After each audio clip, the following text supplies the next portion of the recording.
They're part of our church. They have a counseling center called Coast to Coast. Danny's been counseling over 35 years, and Jamie is a psychiatric mental health nurse practitioner. Yes, and also oversees at Regent. What is the program you oversee? The nursing. So both of them PhDs, brilliant minds. But what I love about them is they love Jesus and they're very practical with it. And so tonight we've asked them to be here for the first session, and then I'll jump up with a couple of our pastors for session number 2. And so I'm going to hand it over to them. Well, why don't we pray first? Hey, so Lord, we just love you. And we're just honored tonight that in this room there are people who want their marriages and their families to flourish. And Lord, I believe that's your heart. And so tonight we invite you, Holy Spirit, and we just pray that you will open our hearts to hear sometimes hard stuff, but most of the time just great stuff that we can instill in our families and marriages to make them be great. And so, Lord, as Danny and Jamie share, I just pray thank you for wisdom, and I pray that every person goes home tonight with a great nugget that they can institute in their family. In Jesus' name, amen. So can we welcome Danny and Jamie? All right. Well, thanks for being here. I'll tell you, it's good to see you guys. Good to see so many people here for this. We want to cover a lot of territory here. We've read the questions. You guys had some really good questions. So really excited about getting around to that too and getting into some of the questions. So we are going to jump in and kind of cover a bunch of things. I want to start off a little bit, though, talking a little bit about men and women, about love in general, and kind of build a little framework around what we're kind of building toward and talking about and some of the different barriers and things too. Understand that there is hope. Whatever you're going through, there is hope. I mean, God is infinitely greater to accomplish what he wants in our lives and our marriages than we are of messing it up. Okay, so just know that as we kind of talk about this, but we're going to talk from a lot of research. We work in the scholarly environment and come from a faith background, and both have worked in pastoral leadership and church life too. So we'll bring both of it together, but we want to kind of touch on this specifically from some of the research-based things that are out there. So I'm going to share some research with you, and everything I share with you, I'm going to share with you the antidotes, the solutions, and the things you can do. So I'm pretty stoked. I love working with couples. I work with a lot of them, and it's one of my favorite things to do because I love seeing marriages strengthened and families strengthened. It's one of the best things in the world. Human relationships, though, they're pretty predictable. I mean, people think that marriage and couples are not. It's kind of like this is just this random thing, but they're actually pretty predictable. You know, my favorite quote, though, about just understanding women in general is from one of the great scholars, Will Ferrell, who I have no idea where he's coming from. Yeah. Well, he said trying to understand women is like trying to smell the color 9. And so that was predictable. It put so poignantly. I thought that was just like, that's just brilliant, because it can seem like it's really a mystery. But they've done a lot of research, and the number one thing women are looking for, and of those surveyed, it was unanimous of what they're looking for. The number one thing they're looking for in a partner is trustworthiness. Trustworthy. Are you who you say you are? Will you be for me what you say you will be for me? That was the biggest thing that women wanted, to make sure they're connecting with somebody who has that level of trustworthiness. And so their biggest complaint, though, is just someone not being there for them through the research. Not enough intimacy, not enough connection. And, we see that quite a bit just in that kind of thing, too. Men tend to complain more about not enough sex and too much fighting.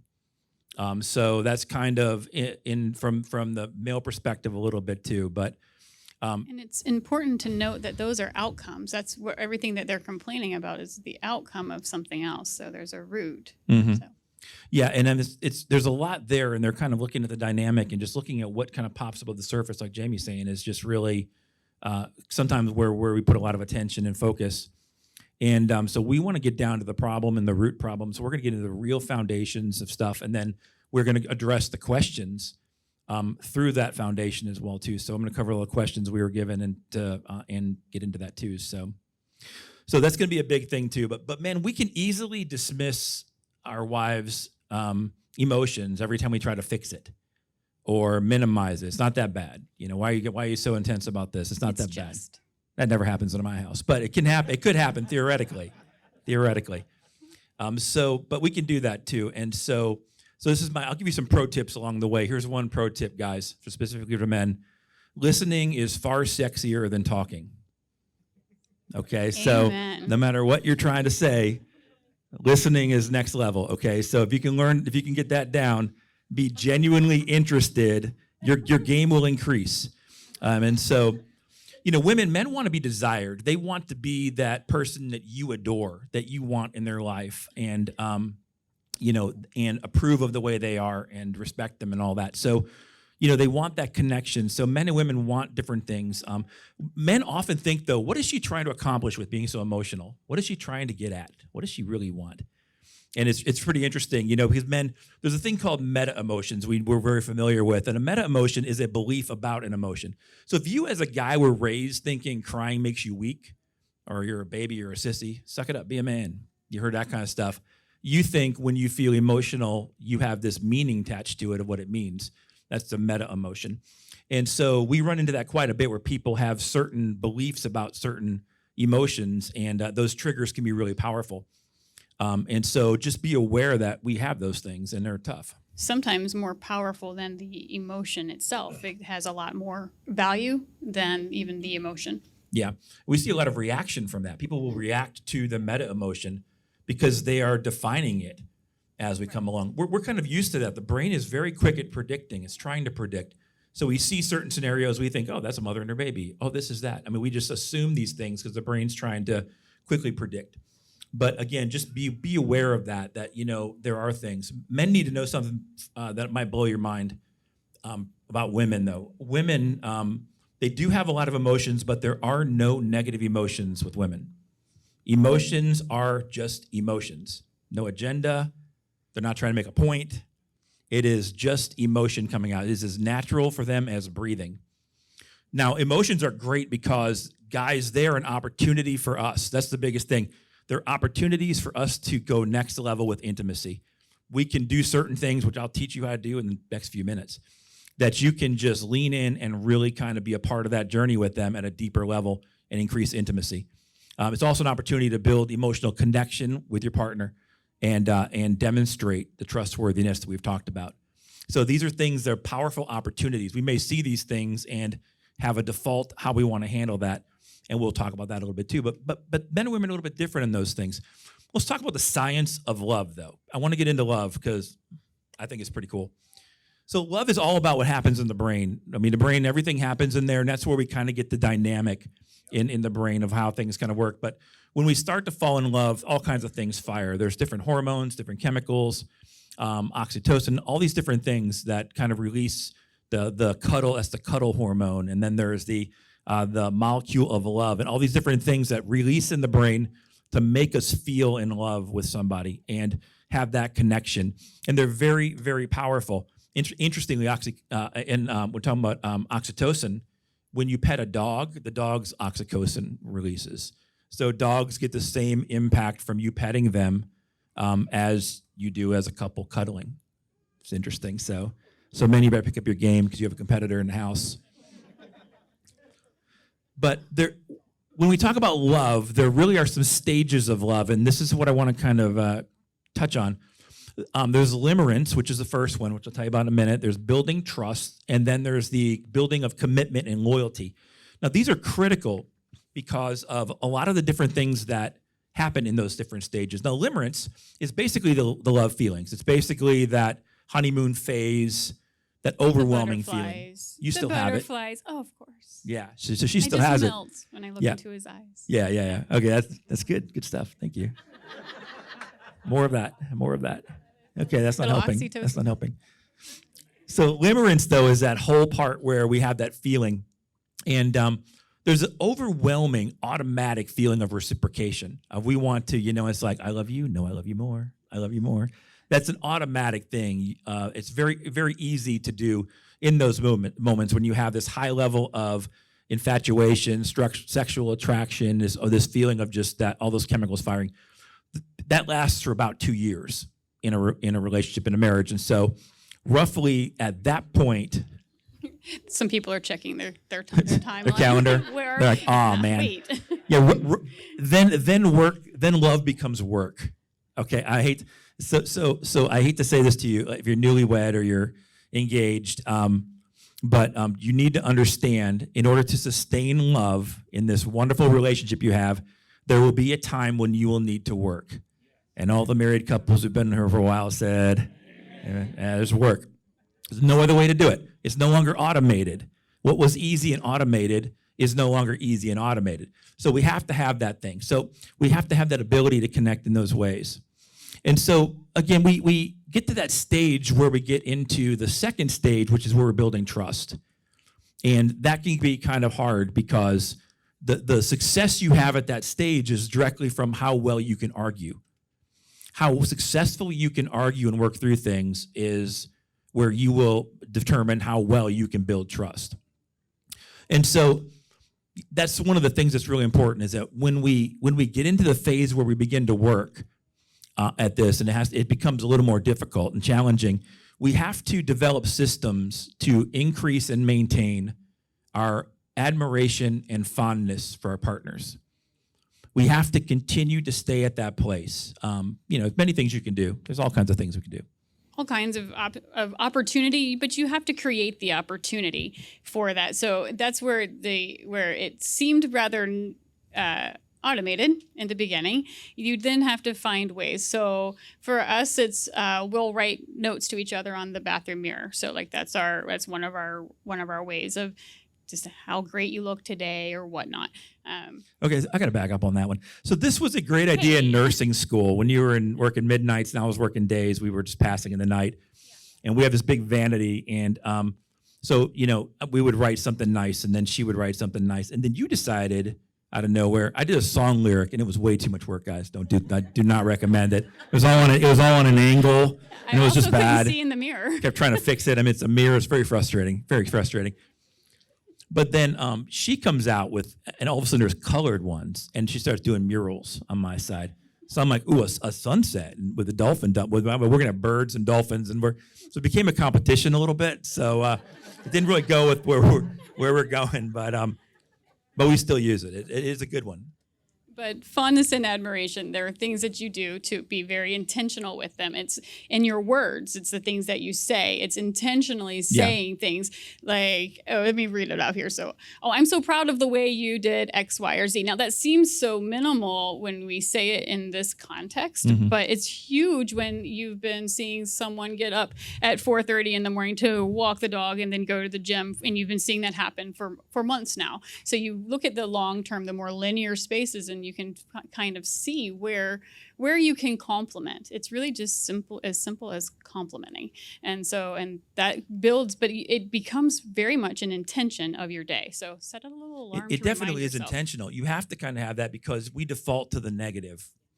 Because the negative violates the norm. I doubt you woke up today and said, my right arm feels amazing. It doesn't, that's not the norm. But whatever violates the norm is something we pay attention to. You didn't get an evaluation at work. You got all 5s. You got a 4 for punctuality and coming to work. And you're like, you ain't here when I get here. How do you know when I get to work? But you said I won 4, and you caught on it because that violates the norm. And so it's very easy for us to automatically see what our partner's doing that is irritation, or, well, that's not consistent with what they said they were going to do, or I thought, all these type of things. So it takes intentionality to really put your mind on the things that are really good. Stay curious about them, and really the mystery of who they are and what they want to accomplish. Jamie and we got in a rut pretty good with a lot of work schedule stuff we were doing, and it got kind of overwhelming. So we decided we need to get out of here. So we actually went to Kauai, first time we've really gone away in a while, for a long time, and we hiked where the Nepali coast is, if you've ever seen that. And we were prepared for it a little bit, but it was a torrential downpour. It was about 8 or 10 miles, and it was 6 inches of mud, wet rock. And we had to do a river cross up to our waist, 5 times. And the guy at the beginning said, if it's too high, get down quickly or you'll get stuck there for a couple of days. Come down the mountain quickly, the whole mountain. Yeah, that mountain, Come and down. the wet rock What is mountain. too much? And what's too high? There's no line on Is the there rocks. a line somewhere? No. We're just kind of like, our waist, is that too high? I don't know if that's too high. I can still touch the bottom. Anyways, we did the hike. But what was amazing was coming together and accomplishing a task, something I know she loves to do, and watching her thrive in this environment. Because maybe one of us isn't that strong at navigating where the trail is after you're in a river. I don't know, but she was really good at it, and she's really good in a lot of navigation and calmly moving ahead and knowing where to go. And so a lot of these things is watching her thrive, enjoy these things, sharing that moment and that memory together. Those are really good ways to increase that fondness, increase that appreciation. And you can do it locally. You don't have to go anywhere far, but little things like that are good. But if I could get 3 words, three words for you to remember walking out the door today, there's only 3. You know what they are, I'm sure. Yeah. Small things often. If you can remember that, you'll be ahead of the game. Just small things often. Think of the small things you can kind of do to make those deposits. Because when you're building the trust there, you have to have that. You have to have that ability to work through things, and that takes a lot of safety. It's interesting. There in research, in the research, there is no relationship between conflict and divorce. So people who fight more don't get divorced more. People who don't fight don't stay married more. There's no relationship whatsoever. The big factor they found in 40 years of research of studying couples, the big factor they found was one thing: can they still laugh together? That was it. Can you have fun together? Can you still have fun? And so it's really important to have that strength-based strategy of building each other up and building up the relationship.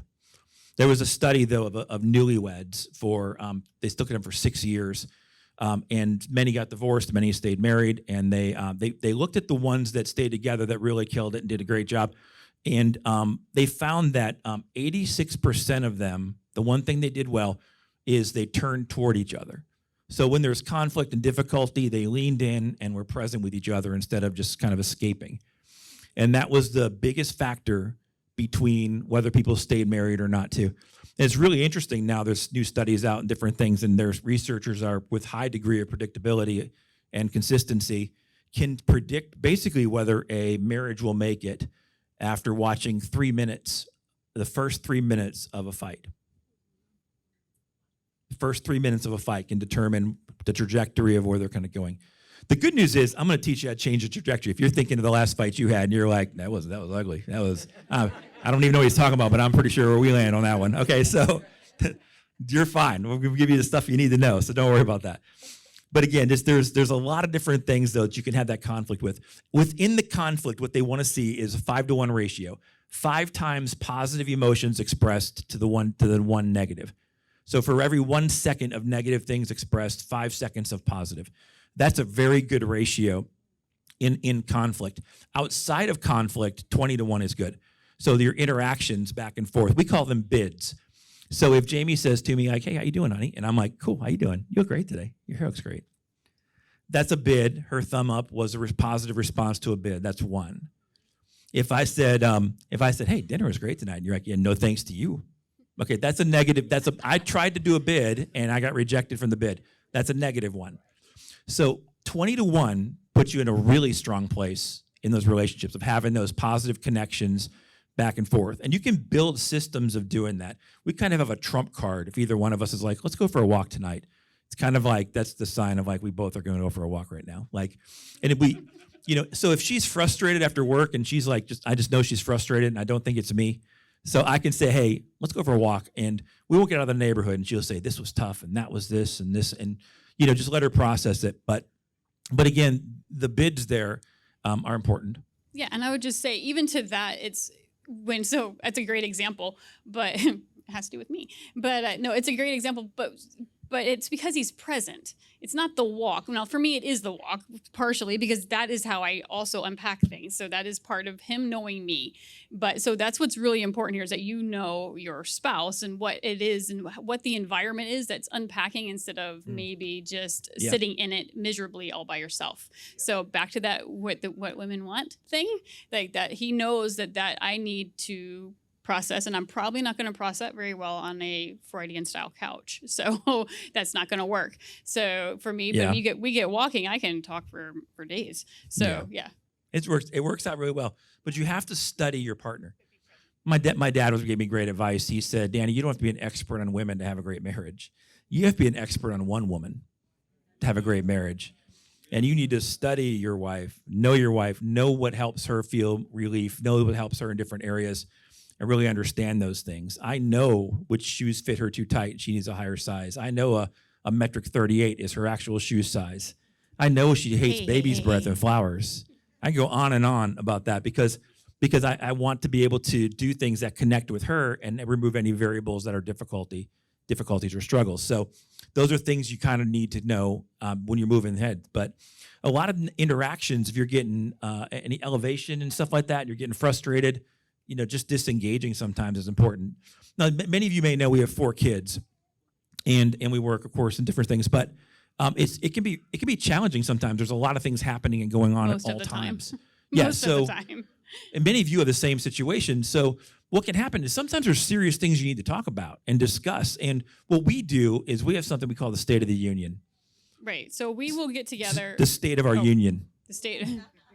Yeah. You want to expound? No, you go for it. So we'll just have for a while, and even now we still have a scheduled time that we will absolutely meet. Everything else stops. Phones go off. Everything is left to the side. You can take them with you, but you better not pick it up.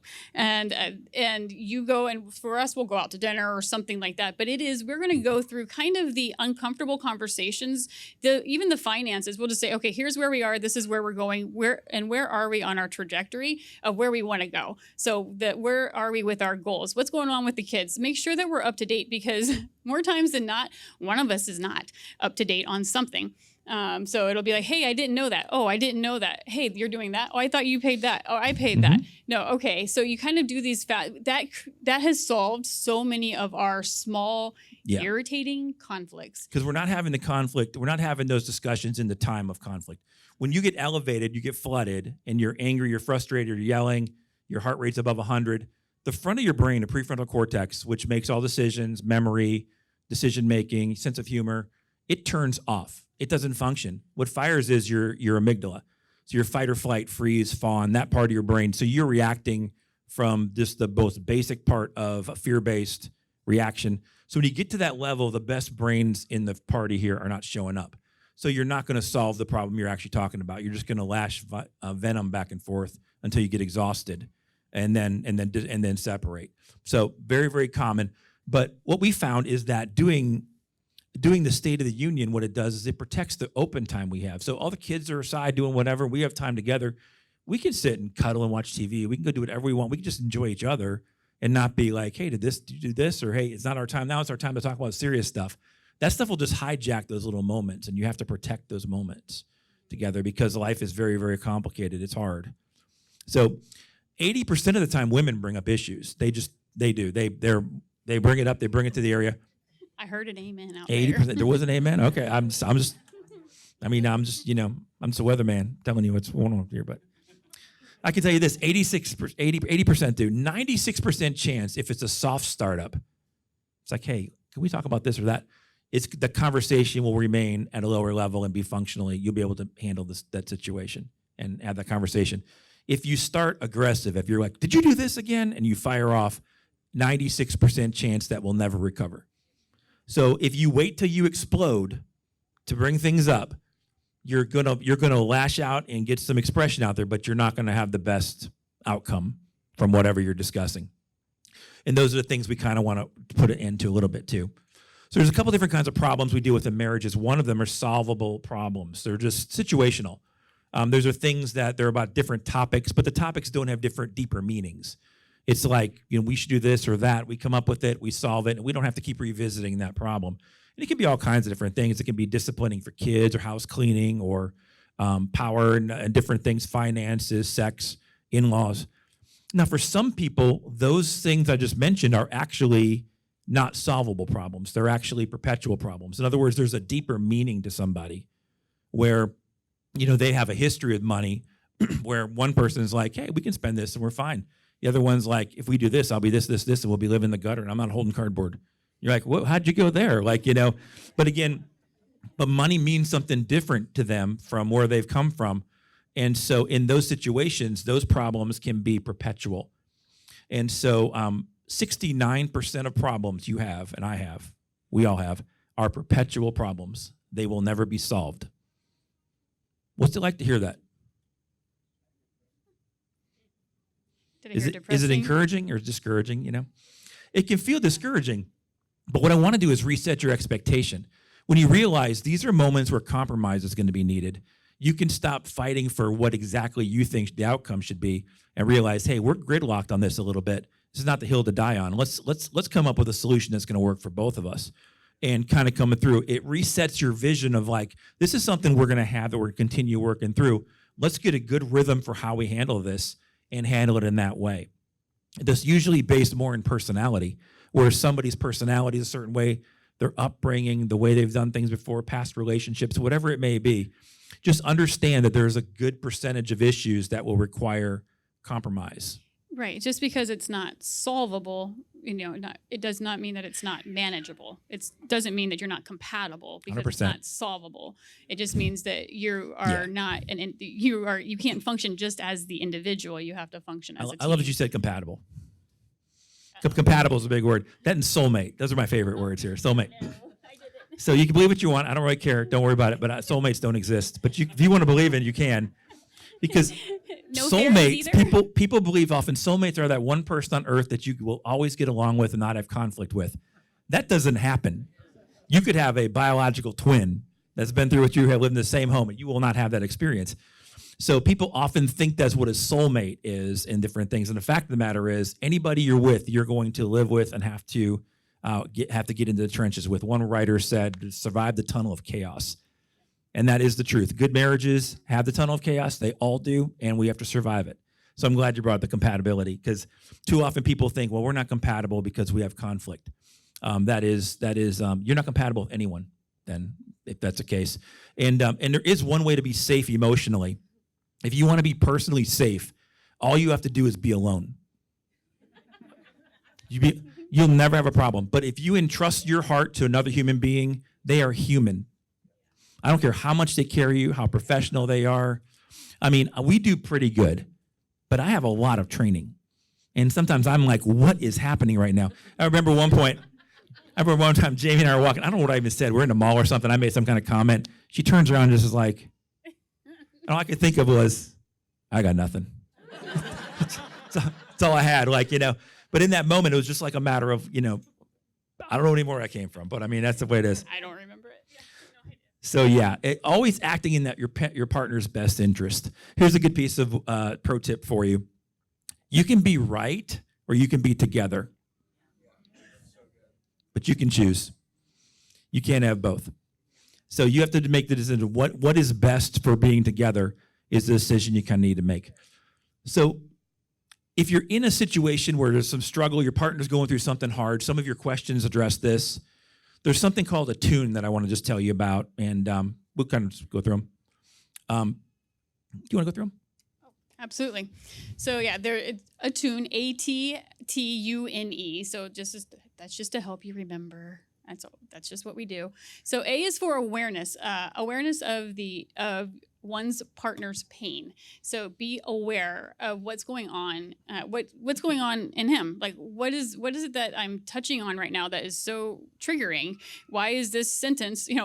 What's the arms raised? Like what did he possibly say? I have no idea. It could have been a lot of things, but but like seriously, what was it that he was not aware of in that moment that was in my head from his comment?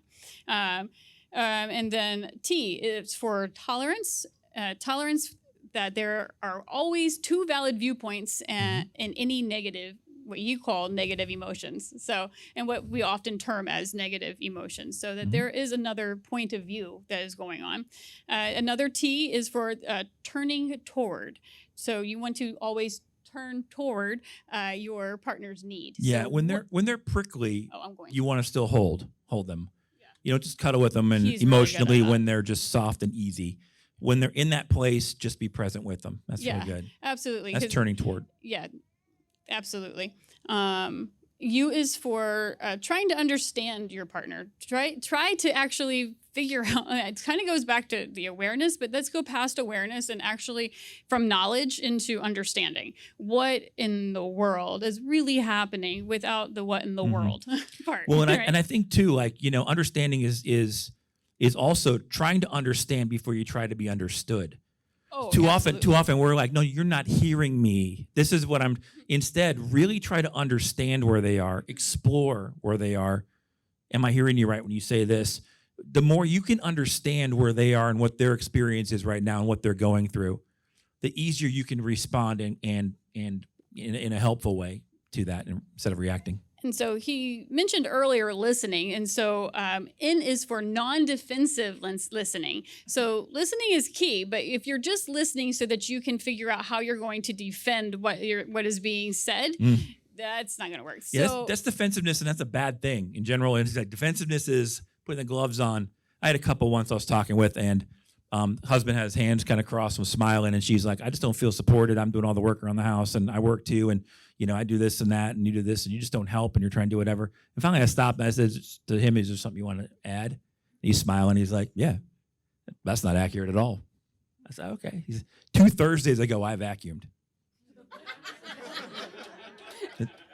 Promise you, as I said, 2 Thursdays ago, I vacuumed. Boom! Well, drop the mic. I do help. I'm like, you're not hearing what she's actually saying. Like, you don't understand what she's kind of what her experience is. You're listening to try to refute that and say and defend yourself. So there's antidotes for defensiveness we'll talk to about later. But and then for our tune, it is E is for empathy. Empathy is a big one. Yeah, empathy is feeling with them. It's not just sympathy. It's not like, oh, it must be bad. You feel bad right now. Empathy is more like, I know this hurts. I know this has got to be difficult for you. And not fixing it. Guys, come on. That's hard. That's hard. Fake empathy also is not a thing.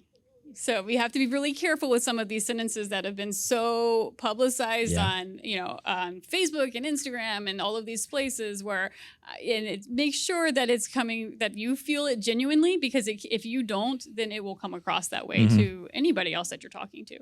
So yeah, disingenuine would not be good. The third kind of problem is gridlock problems. Gridlock problems are just not going to get better. They've been mishandled for so long.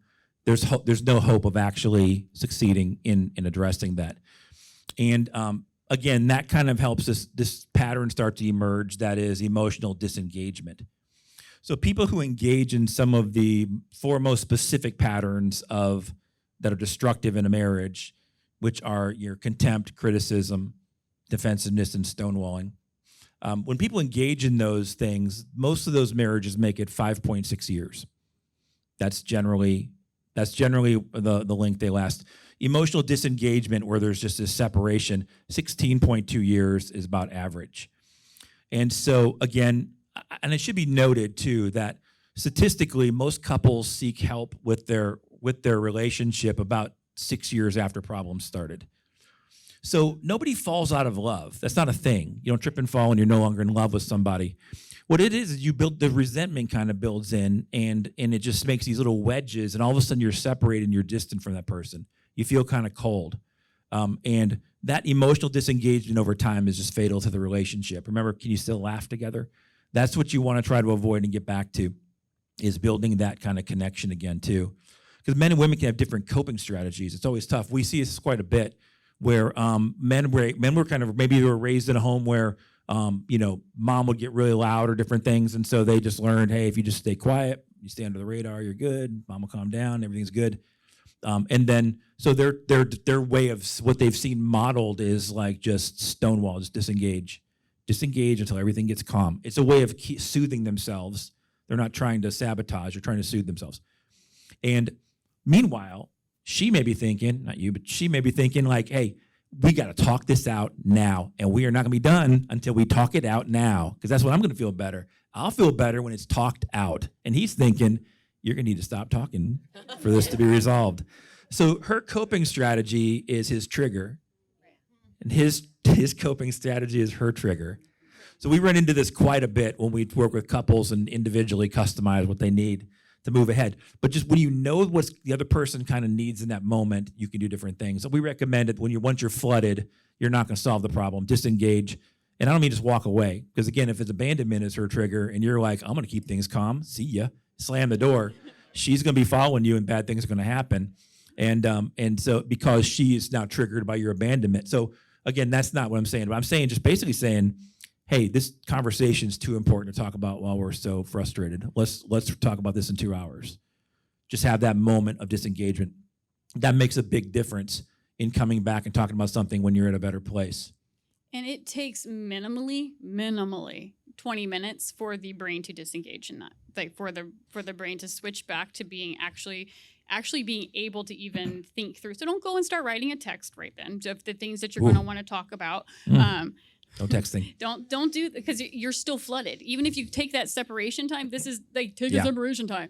Like when I say separation time, I'm thinking like I'm going to take a break right now because I'm too upset by this to actually think properly and to use my executive functioning. So, but that takes a minimum of 20 minutes. And if you keep every time that you go through it again and you go through it in your head again and you feel that rise in your blood pressure and you feel that rise in the tension in your neck, you just did it. You're reset the timer because it's going to be another at least 20 minutes until you can calm down. And then Absolutely. if you come back together and you still feel that rise, calm it down, and then we'll and then work through it again. You may have to take several times, is my point. You may take a little bit longer than what you're thinking to be able to rationally, and you want the best part of your brain to be functioning right here, to rationally go through whatever the situation is. So minimally 20 minutes. Yeah, and that's the way you're going to fully understand your partner if you can just actually listen and you're able to be capable of doing that in the moment. And then the third phase of love, second one was building trust. Third one is building commitment and loyalty. Building commitment and loyalty. And that's where couples learn to cherish each other and nurture gratitude for each other. And that's a big difference because you can also nurture resentment for what you think is missing from this relationship. If I would have been with so-and-so, I wouldn't have to live with this. Oh, he thought it was this. Oh, he married me. He said he's going to do this and this, and he ain't done none of that. Whatever is missing, if you nurture that over that time, you're not going to build that loyalty and that commitment. And so again, we want to make that love last a lifetime. Now, resentment, let's talk about resentment because it came up with some questions. Resentment, we talked about in anger. Anger has a feature to it. Everything we do, all behavior has a reward. And all behavior communicates.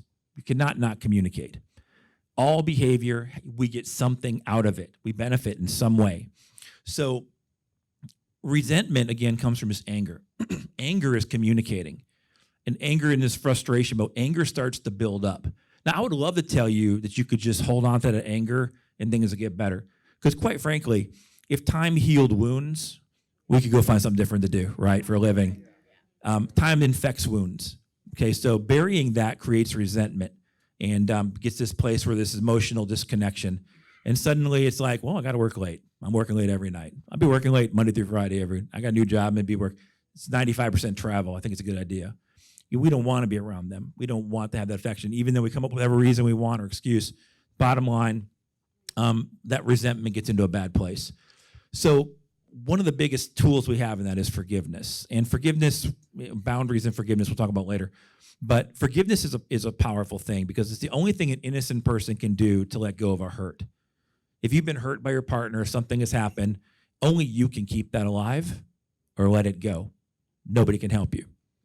You have that power. You have all the power. You have the power to say, that's not her best moment. It is what it is. That wasn't my best. We can let go of it and move on, or we can continue to hold on to it.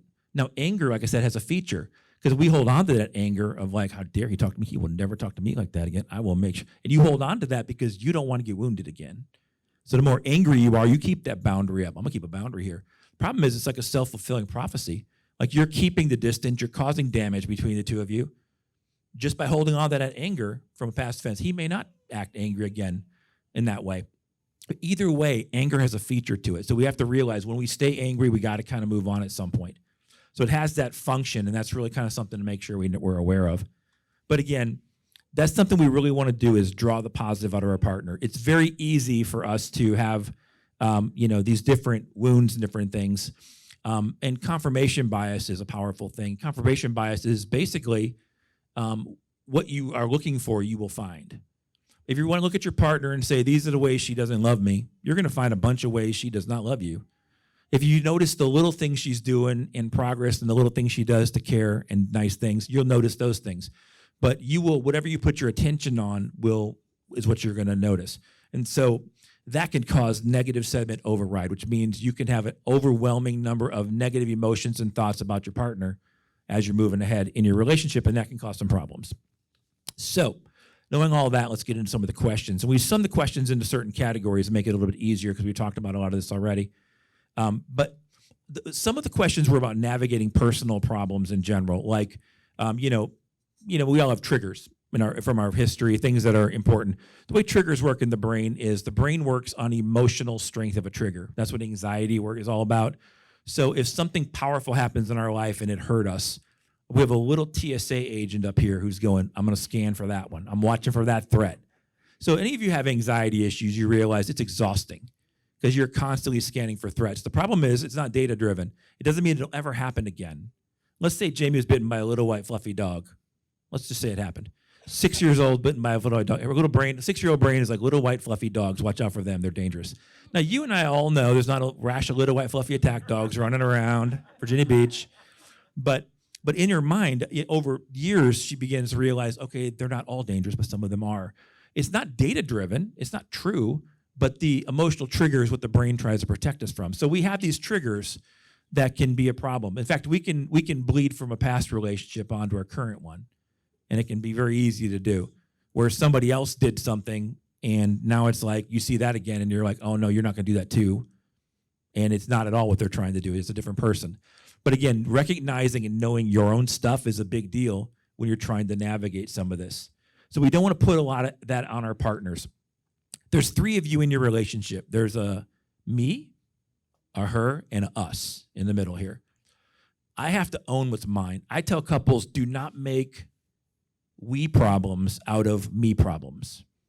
If I can solve it and it's my problem, I need to handle it. I can let her know, having a rough day right now. This is not really good. We study our heart rate variability and a lot of different things, and sometimes we'll check it and go, hey, if anything comes up, today's not the day to talk about it. I don't have any capacity to talk about anything today. It's not a State of the Union Day. No, not a State of Union Day. We're going to postpone that one. But again, for us in general, it's like knowing that, always understanding, look, what's a me problem and what's an us problem? So what happens is if you put too much weight on the us and you expect somebody else to fix it, first of all, a lot of times your partner can't. They can only walk with you through it. But when you own it and you say, this is mine, I'm going to work on this and try to figure it out, then that's what you can kind of work on, and you can help make things a little bit better and reduce some frustration. So I also ask them, what is in your circle of control? What can you actually control right now? Because you have enough energy right now, a sap like a plant, to produce fruit in areas and solve what you need to. But you have to prune away the things that are just worthless. Sometimes we put a lot of energy into things that we have no influence over. We can't think of political years and election years, how much energy we stick into. We can vote and we can do other things to try to help a candidate, but we put a lot of exhaustion and energy into anger and frustration. And if you want to post frustrating things on social media, you're welcome to, but it's just for an audience of you, and all it is you being frustrated. You're not going to change anyone's actions or behaviors that way. So but again, it's a lot of energy wasted. And that's energy you just don't need. So what is it I can actually change? If I don't like something going on right now, what do we have in our inventory? What can we do differently? Let's pivot, adjust, and move on. And save the energy of judging yourself, please. If you come see me, you're going to hear that a lot, ever, because take off the jersey. You can't put the jersey on that plays the game with a number on the back and then put the referee jersey on in the same game. It's not how that works. Okay, so stop judging yourself, whether you're good or bad on everything. Look at something, observe it, pivot, make the adjustment, and move on. It's much easier. But again, just really kind of pay attention to those type of things, and that is what's going on inside of you. And I would tell you too, just again, let your partner know what's going on in you if you're struggling with something, but then it's not, and what your expectation is. You don't have to fix this. I'm working on this or whatever, just so they know. They may be seeing certain things and not even know. I know we deal a lot with ADHD. Yeah. In marriages. We get a lot of aha moments from that one. It's interesting because I actually see quite a few patients with that come in and they have ADHD or think they have ADHD. And generally, I'm not going to say that, but they often have ADHD. And then with a side of marriage problems, so you have ADHD and a side of marriage problems because of the interpretation that the spouse is feeling. And so. Yeah, so we'll hear things like he doesn't really listen, or she doesn't really listen, or she talks and she interrupts me all the time.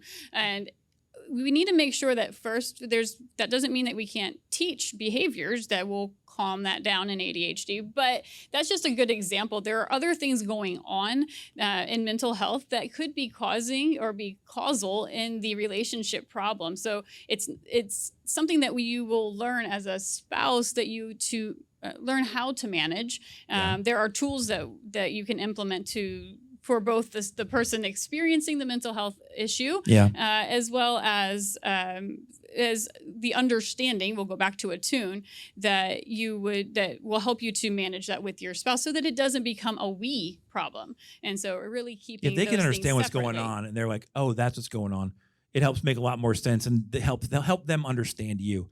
It makes it a lot easier to do that too. Now we're going to cover a lot of the other stuff from the questions too in the next time we talk to you on the 12th, and talk about blending families. But I want to leave you with a couple things really quickly. I want to reiterate, there is hope. We work every day with couples. I love the stuff I'm telling you about because I watch people change the trajectory of their marriages. I've seen affairs that have been egregious and people turn on and have phenomenal relationships. I've seen some of the most horrific things turn around. There is hope in different things, and get help from somebody who knows what they're doing if you need it. Josh golfs a lot. I don't golf much, but I had a kid in a youth group that golfed a lot, and I wanted to spend time with him, so I bought some clubs when I was a youth pastor. And so I went to the range to kind of golf a little bit, and I remember this older man came up to me and said, "Hey, listen to what this guy's doing. He's really good." This kid was really good at golf. And so I realized, I was like the one pastor that didn't golf in the world. I realized I could have spent the last 10 years golfing well if I would have learned what I learned in one lesson from this 15-year-old. It took me one lesson. So how long do you want to do things wrong and do it right? So don't think of it. It's just coaching. It's pivoting. It's taking what you got and moving on. The fact that you're here right now, man, good on you guys. Tell you what, just you're here just trying to learn this stuff is phenomenal. But add to, just remember, the grass is greener where you water it. Amen. It's an easier road sometimes. Well, I don't have all this drama if I go with this person. I don't have any of that. Yeah, I don't have to climb Mount St. Hurt and resentment. Yeah, you're right, you don't. But starting over again till you get another mountain of resentment and the pain that comes with that and the baggage is a cycle that's going to cause a lot of pain. The grass is greener where you water it and you invest the time. And remember, small things often. Make those little deposits in your relationship. Go do things you love together. It's like a checkbook. You guys, if you're going through something hard, you're writing big checks, and you're going to overdraw it if you don't put something in it. So continue to make those investments together. And I would say do right things regardless of outcomes. Align yourself with the husband, the man you want to be, the wife you want to be. Do those things. It's not if it's reciprocated. Love between two people, like you can't be transactional. It's like, if you do what I want, then I'll do what you want. That's a transactional relationship. It's not even love, the way it's communicated. So be that person no matter how they're acting. If they're not in a good place to receive it, you killed it. Good job. Brought her coffee in bed this morning. She didn't thank me. Actually, I did. And I didn't thank him. I was just using an example. Guess I was in there. Thank you for the coffee Freudian. This morning. Thank you. Yeah, okay. You're welcome. But even regardless of that, it's like, you do those things, you don't get that. I didn't do that because I wanted her to say thank you. And why she's never getting any more coffee in bed if she doesn't say thank you. I mean, what? I did it because that's the man I want to be. That's the way I want my wife to feel that when she wakes up and go, oh, he thought about me. I walked away going, nailed it. Good job, man. That's what because I aligned with my values and said, that's how I want to be. So do a lot of that too. And I want to leave you with this too. Last thing, I promise. I try to get all my couples minimally to do this. 6 minutes per day of meaningful communication. No phones, face-to-face, meaningful communication. 6 seconds per day of passionate kissing. And I don't mean 1 second here, 1 second there, 1 second there. 6 seconds in total kissing. And then sex at least once a week. Those are the things that really kind of can be habits. Do right things in a relationship, even when you don't feel like you want to do right things. Develop disciplines and patterns of things that you know strengthen your relationship in order to kind of maintain that relationship, the direction it's going. So anyways, you guys are here right now. I'm so stoked for you. I'm so inspired just knowing seeing you guys. So I appreciate it. Thank you.